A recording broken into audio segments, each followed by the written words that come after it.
G'day cocktail lovers. I'm doing another of my exploration into the world of clarified cocktails. This one I'm using a different base. Rather than milk, I am using custard. Now this is a seasonally inspired idea in the supermarkets in the lead up to Christmas. Besides eggnog, here in Australia at least, they have flavoured custards. Really interesting flavours like butterscotch and white chocolate.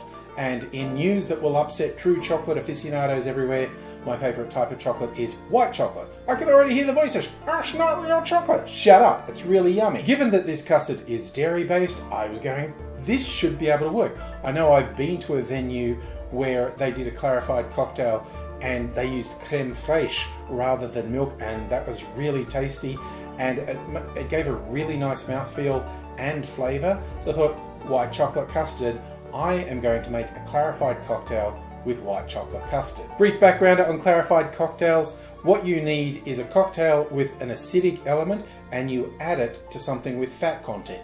Milk is the most common, but as I'm doing here with custard and with creams and various things, and you can even try plant-based milks if they have enough fat content, and the acidic element in the cocktail curdles that and separates the curds and whey, and then you pour it through a filter. I just use a paper coffee filter, and you get this lovely clear result.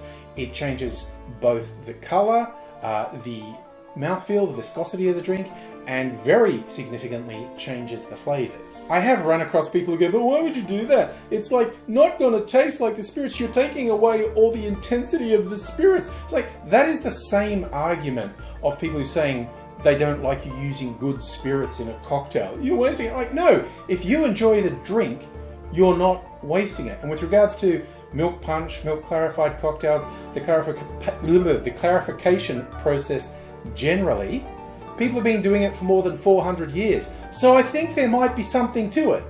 But if you don't like it or you don't get it, that's fine.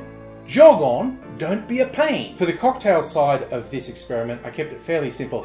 Kind of the elements I use in an eggnog. So I used rum and brandy and whiskey, and sugar syrup is in there. And for the acidic element, I used orange juice, both because it's a gentler flavour in this than a lemon or lime juice, but also just because I needed to use up an orange because I'd peeled it all for garnishes and there was this naked orange, and so I juiced that, and that was the cocktail side. I made quite a big batch of this, but I'll just give you the ratios. So I used 2 parts of the custard to 5 parts of the cocktail side. It was actually 200 mils and 500 mils, but it was like 2 parts of the custard, 1 part whiskey, 1 part brandy, 1 part rum, 1 part orange juice, and 1 part of the sugar syrup. So I have my batch cocktail in 1 jug, and in a bigger jug is the custard, and it's a simple act. You just pour in and gently stir so it fully integrates. And it's not as visibly noticeable with the custard as it is with milk, but the curdling starts almost straight away. Just to be sure, I left that mix for about an hour so the curdling would be happening, and then started the filtering, simply pouring it through a paper coffee filter. Regular tip I give, it isn't the filter that does the clarification, it's the curds. The filter is just there to hold the curds. So the first bit that goes through is going to be cloudy. It's not going to be fully clarified until the curds settle and start seriously filtering the drink. So you need to let it run through for a while and then pour it through again, and that way you're going to get a nice clear result in the end. And I did get a nice clear result. Like I said, I made a big batch. The bigger the batch, the longer it's going to take to finish the whole clarification process. Like, this took me most of a day. I mean, I wasn't doing anything, I just set it up to filter and left it, but it took most of a day to do it because I had to put it through more than once. But I got a really good result. Now it's just a case of pouring the drink out. And of course, with a beautiful, clear, clarified cocktail, I'm going to pour that over some sexy clear ice to get the best effect. The clear cocktail and the clear ice go together so well. I have not actually tasted this one yet, so this is my first taste. This tastes fantastic. Oh. And it doesn't really taste like booze. And as I mentioned before, that's the thing that can kind of upset people. But why are you making it? Well, okay, it is still booze. I'm still going to get drunk on this, but it's this wonderful, sweet, just silky smooth drink, and it's just taken the flavours to a different place. In fact, a more subtle palate than mine might be able to pick out the different alcohol elements in this. Every time I make a clarified cocktail, I'm amazed.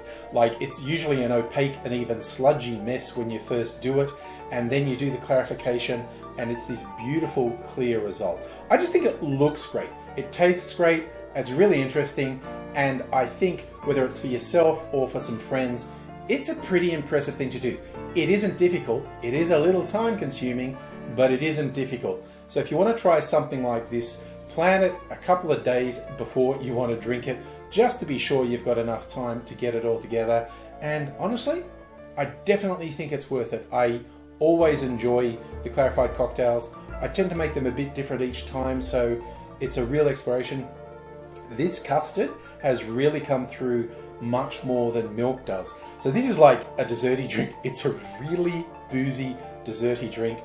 I'm going to enjoy sitting down with it. I didn't go with a garnish because it's the clarity I want to show off, but if you're a real garnish person, something really simple like a coin of citrus on top of the ice would be nice, but I'm going to enjoy it as is. I hope you're enjoying yourself wherever you are. I hope you come back and see me again sometime soon. And in the meantime, I'm going to sit down and enjoy this, wish you all the best, and say cheers.